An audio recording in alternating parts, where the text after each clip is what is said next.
Hello दोस्तों, स्वागत है आप सभी का मेरे चैनल ऑनलाइन सेवा पे। दोस्तों आज मैं आप लोगों के साथ जो नोटिफिकेशन नंबर 94/2020 है और उसमें जो रूल है 86B जो हमें रोकता है कि हम अपना 100% ITC क्लेम नहीं कर सकते, उसी टॉपिक को लेकर मैं आप लोगों के लिए वीडियो बना रहा हूँ। और इसके अंदर बहुत सारी कन्फ्यूजन है कि हम 1% किसका पे करें, ITC का निकाले या फिर जो हमारी लायबिलिटी बन रही है उसका निकाले। एग्जाम्पल के साथ मैं आप लोगों के साथ पूरा शेयर करूंगा, कोशिश करूंगा कि आप लोगों को अच्छी तरीके से समझा सकूं।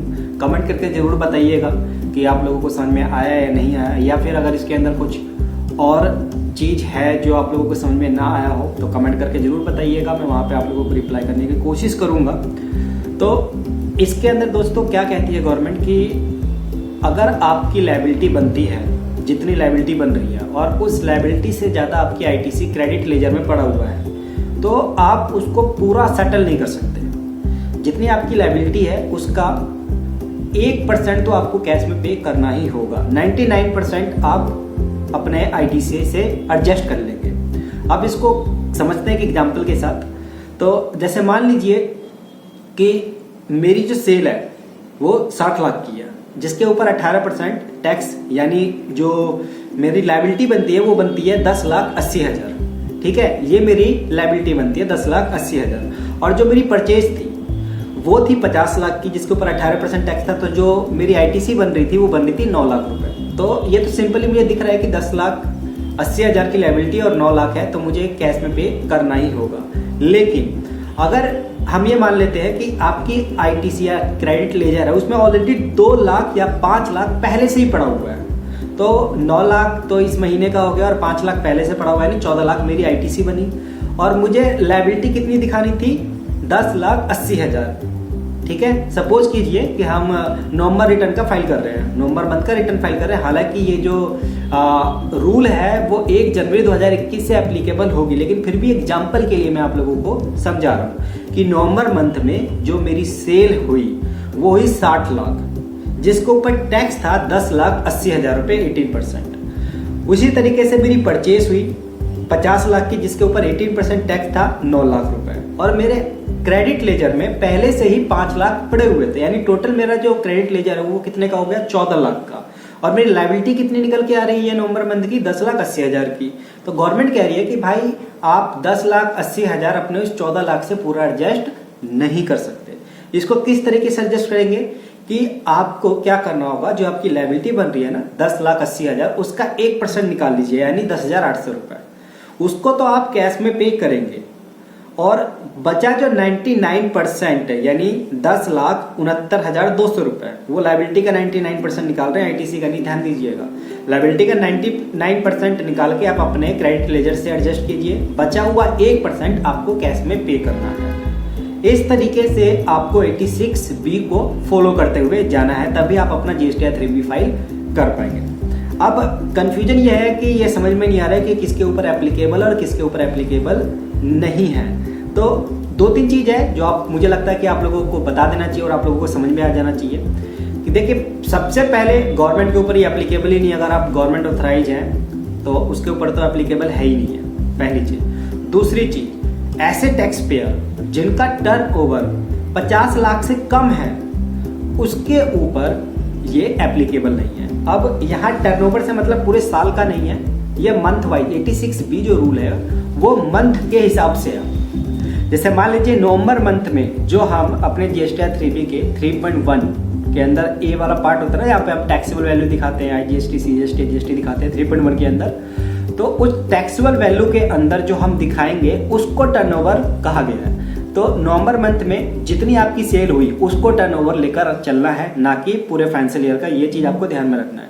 तो नवंबर मंथ में जैसे मान लीजिए मेरी 50 लाख से ऊपर की टर्नओवर है तो ये केस मेरे ऊपर एप्लीकेबल हो जाएगा, ये रूल मेरे ऊपर एप्लीकेबल हो जाएगा। लेकिन 50 लाख से नीचे है तो ये रूल मेरे ऊपर एप्लीकेबल नहीं होगा।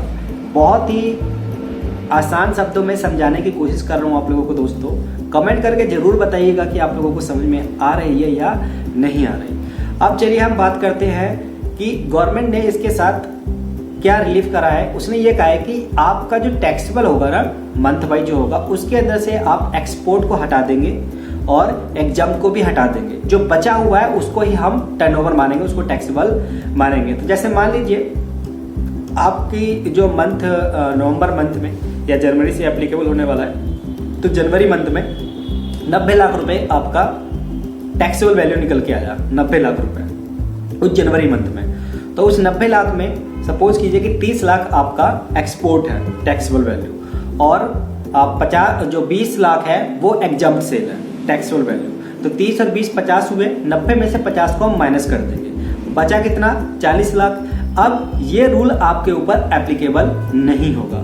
क्यों नहीं होगा? क्योंकि गवर्नमेंट साहब कह रही है कि मंथ वाइज देखेगी वो तो, और जिस मंथ में आपका टर्नओवर यानी जो सेल का टैक्सेबल वैल्यू है अगर वो 50 लाख से ऊपर जाता है एग्जाम्प्ट और एक्सपोर्ट को छोड़कर, जो एक्सपोर्ट हम करते हैं और एग्जाम्प्ट जो सेल करते हैं उनको छोड़कर, अगर आपका टैक्सेबल वैल्यू 50 लाख से ऊपर जाता है तो आपके ऊपर ये रूल है जो 86B है ये एप्लीकेबल हो जाएगा, और इस केस में आपको 1% अपनी लायबिलिटी की पे करनी होगी। इतना मेरे ख्याल से आपको समझ में आ गया होगा किसके ऊपर ये एप्लीकेबल है और किसके ऊपर एप्लीकेबल नहीं है। तो अगर आपका टैक्सेबल वैल्यू 50 लाख से नीचे है तो आपके ऊपर ये रूल एप्लीकेबल नहीं होगा। चलिए ये बात भी समझ में आ गई।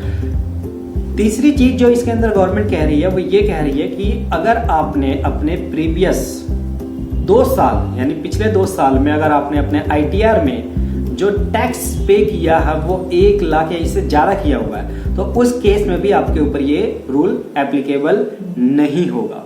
चौथी चीज जो वो कह रही है वो कह रही है कि चलिए हम ये मान लेते हैं कि अप्रैल से लेकर दिसंबर के बीच में जितनी आपकी टर्नओवर जो टैक्सेबल वैल्यू निकल के आया और आपने जो कैश में पे किया हुआ है अगर वो 1% से ज़्यादा निकलता है तो उस केस में भी आपके ऊपर ये रूल एप्लीकेबल नहीं होता।